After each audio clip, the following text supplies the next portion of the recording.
নমস্কাৰ বন্ধুসকল, প্ৰথমতে আপোনালোকে এই ভিডিঅ'টোৰ ফালে এবাৰ মন কৰকচোন।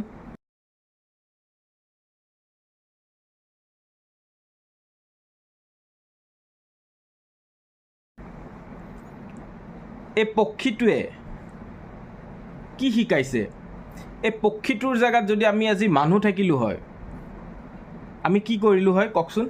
আমি মানুহ মনৰ কথা মুখেৰে ব্যক্ত কৰোঁ, চকুৰে দেখা পাওঁ, মুখেৰে কথা ক'ব পাৰোঁ, কাণেৰে শুনা পাওঁ, বাৰু সেইখিনি বস্তু জীৱ জন্তুও পাৰে, খালি মুখেৰে সিহঁতে নিজৰ মনৰ ভাৱটো ব্যক্ত কৰিব নোৱাৰে। বাকী সকলো বস্তু একেই, মানুহ জীৱ একেই। আমি মানুহ বুলি আমি নিজক কৈছোঁ কাৰণেহে আমি মানুহ।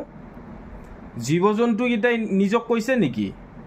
নাই কোৱা। আমি নাম দিছোঁ, সেইটো পক্ষী, ই সিংহ, সি বাঘ, আমি নাম দিছোঁ কাৰণ আমি নিজৰ মনৰ কথা প্ৰকাশ কৰিব পাৰোঁ। ঠিক আছে। এই দুৰ্ঘটনাটোত যদি আপোনাৰ এজন মানুহ থাকিলে হয়, আজিৰ মানুহে কি কৰিলে হয়? ভিডিঅ' আৰু চেলফি মাৰাত ব্যস্ত হৈ থাকিলে হয়। এই হৈছে আজিৰ সমাজ ব্যৱস্থা। অকল সমাজ ব্যৱস্থা বুলি মই নকওঁ, আজিকালি সকলো বস্তুত এটা লবি ছিষ্টেম চলে। সেইটো আপোনাৰ ওচৰ চুবুৰীয়াই হওক, সমাজ ব্যৱস্থাই হওক, চৰকাৰেই হওক, সকলো বস্তুতে আপোনাৰ সেই লবি ছিষ্টেম চলে। সেই বস্তুটোত একচাম মানুহে নিজক তাৰে প্ৰধান হৈ চলিব বিচাৰে। প্ৰধান মানেতো বুজি পাইছে, প্ৰধান হৈ চলিব বিচাৰে। যিহেতু সিহঁতে প্ৰধান হৈ চলিব বিচাৰে, সিহঁতৰ কথাত নচলা মানুহবিলাক সিহঁতৰ কাৰণে খুব বেয়া মানুহ। আজি যে মই ভিডিঅ'বিলাক বনাই আছোঁ, মোৰ লগত হোৱা কিছুমান ঘটনা, যিবিলাক অভিজ্ঞতা হৈছে, সেই বস্তুবিলাক আপোনালোকৰ লগত মই শ্বেয়াৰ কৰি আছোঁ। এইটো কথা এই ভিডিঅ'ৰ মাধ্যমেৰে কিন্তু এটা কথা মই কৈ দিওঁ যে মোৰ লগত হোৱা ঘটনাবিলাক যাতে আপোনালোকৰ লগত নহয়, বা হৈছেও যদি আপোনালোকক মই কমেণ্ট কৰি মই আপোনালোকক ক'ব দি থাকোঁ যে যদি সেনেকুৱা মোৰ কথা মতে যদি কাৰোবাৰ সেনেকুৱা ঘৰত কিবা সংঘটিত হৈছে ঘটনা, তেনেহ'লে আপোনালোকে মোক এবাৰ কমেণ্ট কৰিব, আপোনালোকক মই লগ ধৰিব যাম। কিন্তু আজি আমাৰ সমাজখন কোনটো ফালে গতি কৰি আছে আপুনি সপোনতো ভাবিব নোৱাৰে। আপুনি পিন্ধাৰ পৰা উৰণিলৈকে আৰু আপুনি শুনাৰ পৰা আপুনি কাম কৰালৈকে এজন বেলেগ মানুহে সেই বস্তুটো কণ্ট্ৰল কৰি আছে। আপুনি জানেনে? সাধাৰণ মানুহেতো চাকৰিৰ পৰা আহে আবেলি, ৰাতিপুৱাই গুচি যায়, আবেলি চাকৰিৰ পৰা আহে, ঘৰত ধুনীয়াকৈ চলাৰ উদ্দেশ্যে সেই মানুহখিনি বৰ বিশেষ কিছুমান বস্তু নাজানিব পাৰে। আজিৰ মানুহে এই ভিডিঅ'টো যে আপোনালোকে চালে, ইয়াতে যদি এনেকৈ আজিৰ সময়ত আমি দেখা পায়ে থাকোঁ যে মানুহবোৰে ক'ৰবাত দুৰ্ঘটনা হ'লে মানুহজন জীয়াই থাকে, দুৰ্ঘটনা হোৱাৰ পিছত মানুহজন জীয়াই থাকে, কিন্তু মানুহৰ ফটোগ্ৰাফী, ভিডিঅ'গ্ৰাফী আৰু চেলফি তোলোতে মানুহজনৰ প্ৰাণবায়ু উৰি গুচি যায়।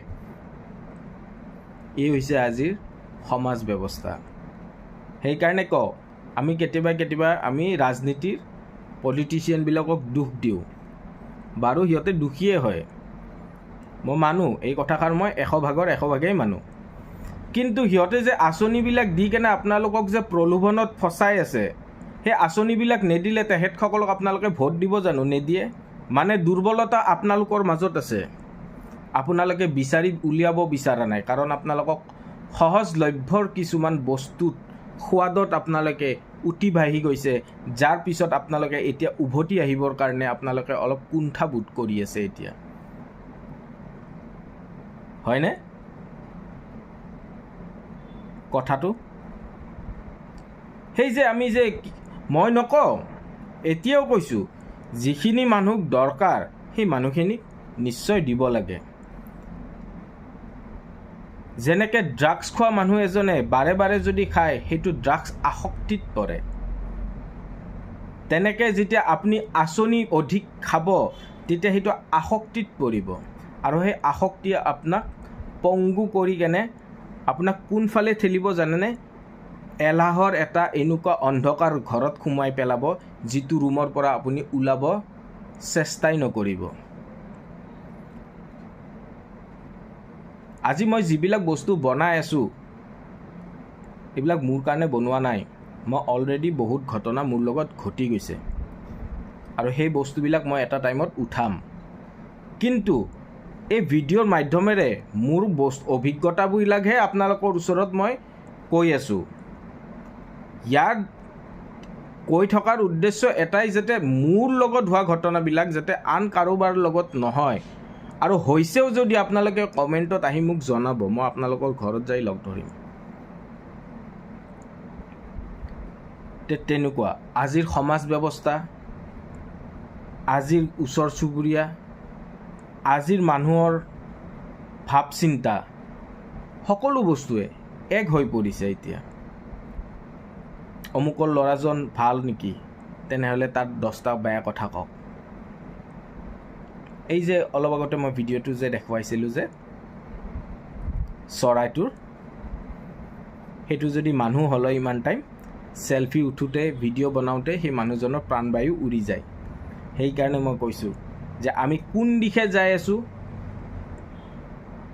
আমি কোন দিশে যাব লাগিছিলে। এই যে কয় ৰাস্তা হেৰুৱা মানুহৰ স্থান হেৰায়, স্থান হেৰালে মান হেৰায় বুলি কয়, আৰু ৰাস্তা যেতিয়া হেৰাব তেতিয়া আপুনি নিজৰ ঘৰৰ ঠিকনাও হেৰাব, আৰু ঘৰৰ ঠিকনা হেৰুৱা মানে আপুনি জানেনে, আপুনি অঘৰী হৈ কেনেও চলিবলগীয়া বাধ্য হ'ব। মানে আমি সেই দিশে যাই আছোঁ, অঘৰীৰ দিশে যাই আছোঁ। ধন্যবাদ। জয় অসম।